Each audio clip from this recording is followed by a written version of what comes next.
Hey, survivors, Camille from Surviving the Badge. The Idaho slasher arrested. Oh my gosh, they did it. Let's talk about that. All right, Happy New Year, everybody. I'm enjoying a nice Maker's Mark this evening. It was a gift from a family friend. Maker's Mark is usually my go-to bourbon, so I really appreciate that.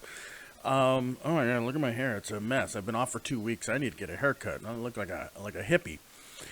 So, like I said, hope everybody had a great Christmas and a happy new year. And the Idaho slasher just arrested the other day. So let's talk about that. If you don't know, if you've been in a coma and you're like, oh my gosh, I'm just out of a coma. What's been going on? On November 14th of this year, somebody went into the home of 6 University of Idaho students and murdered 4 of them. And the murder weapon is said to be a K-bar type of knife, straight edge, long knife, sheath knife, if you will. And it was brutal. I mean, any knife injury, I've worked a lot of these knife cases, and it's just, there's blood everywhere. It's just a mess. If you've researched the OJ case, it's just an absolute mess. So this happened November 14th, and law enforcement was working it, and everybody was, oh my gosh, why is this taking so long? And if you remember my last episode, I was telling you that things at about this juncture should be fruitful. All the lab stuff is coming back. Knife injuries are blood is slippery, so there's usually going to be some DNA left by the suspect in this case. And my projection is that that's how they caught this guy. So they're working it, doing their thing, working this case, and lo and behold, a couple of days ago, they arrested a Brian Koberger. Now, Brian is a student, University of Washington and Pullman student. He's a PhD student in criminal justice and criminology. And obviously not a very good criminal justice student, leaving all of his DNA and getting caught, which I'm glad. And that brings me to another thing. Robert Hayes, serial killer out of Daytona Beach. He killed 4 prostitutes. And he, too, was a criminal justice major. So I don't know what's going on with that. It might just be a really bad coincidence. So Brian Koberger, university, he's a PhD student, and he was going to the University of Washington in Pullman, and that was only about a 10-15-minute drive from the murder location. And they arrested him in Pennsylvania at his parents' house. And they arrested him like 3 o'clock in the morning. Weirdly, when he was arrested, he said to law enforcement, this is what's speculated, or this is what's been reported, am I the only one arrested for this?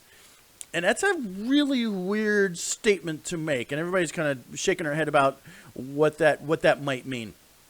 So they arrested this jerkface, the Idaho slasher, at 3 o'clock in the morning. They're currently executing search warrants on his folks' home, his home in Pullman, and now that they've made an arrest, there's you have to press charge this individual within 180 days. You have to take him to trial with 180 days. He could argue speedy trial, Sixth Amendment, and they would have to charge them. So it's going to pick up really quick. They have to make sure everything is in line. Now, most people, and this guy will probably waive speedy trial to give his defense attorney time to prepare for a case like this. So what happens when he's arrested? He's arrested, he's taken into custody, and my feeling is that law enforcement was following this guy. They probably had a DNA profile that did not match our victims, and somehow this guy got on their radar. Not sure how. We don't know yet. The PC affidavit, the probable cause affidavit, has not been released yet. It will be released when he gets back extradited back into Idaho. But right now it's sealed. So we don't know. When it's open, I'll read it and I'll give you guys some perspective on that. So they're probably out there following this guy. They've got DNA. They've got him, and they're probably doing surveillance, trying to find some trash, a straw, something that he picked up, maybe doing a trash pull on the folks' place. And eventually they got something. They sent it to the lab, and they got a hit. They had enough that where they could arrest this guy, get an arrest warrant for him. So the arrest took place in Pennsylvania. And what you have to do, you can't just snatch him up, put him on a plane and take him back to Idaho.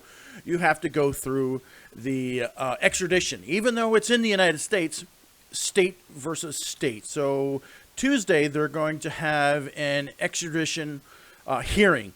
And he can either waive it and say, yeah, they can take me back, or he can fight it.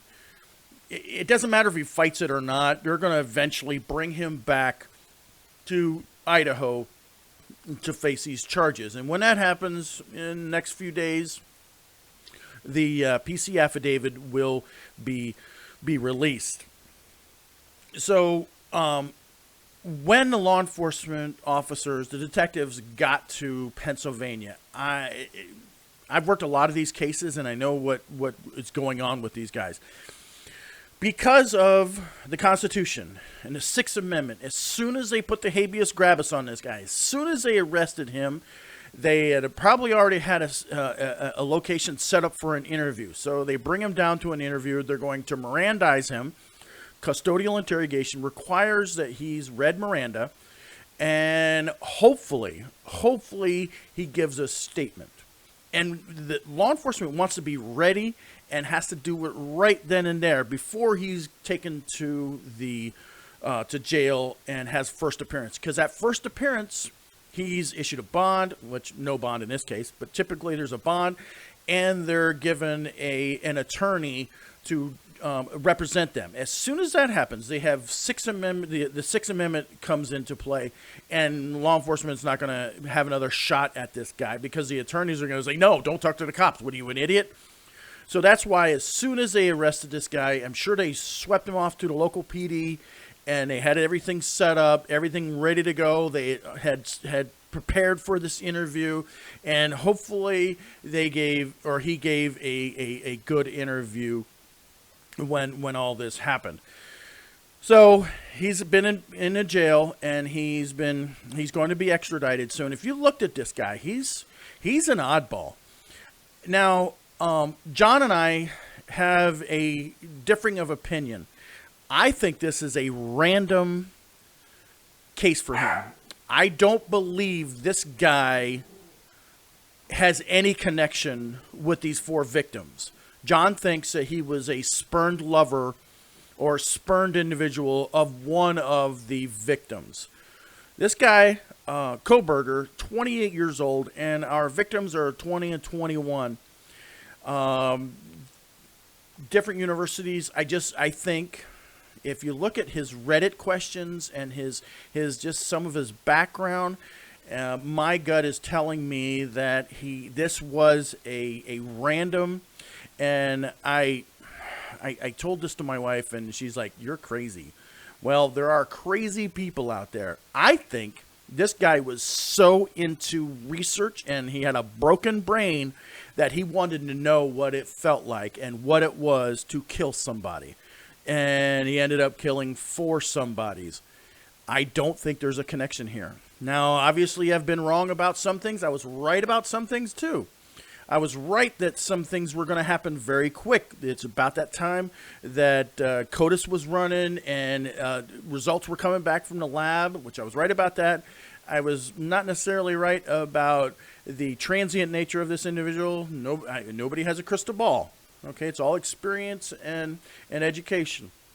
But my gut tells me, again, and John might be right, but my gut tells me that this is a random, and I don't think it was spontaneous, though. I think it was planned.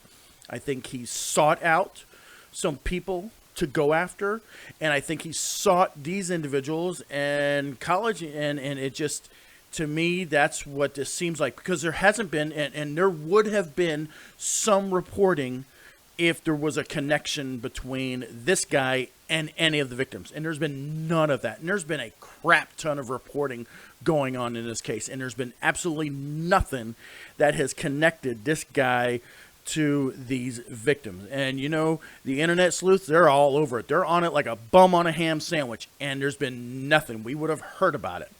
We've heard that he's a super uber vegan, and he made his folks, this is what Nancy Grace said the other day, folks throw out pots and pans because it had meat on it from past cookings. This guy seems to be a whack job. You look at the picture, I'm gonna include the picture right here. You look at this guy and he's got some more stuff going on up there.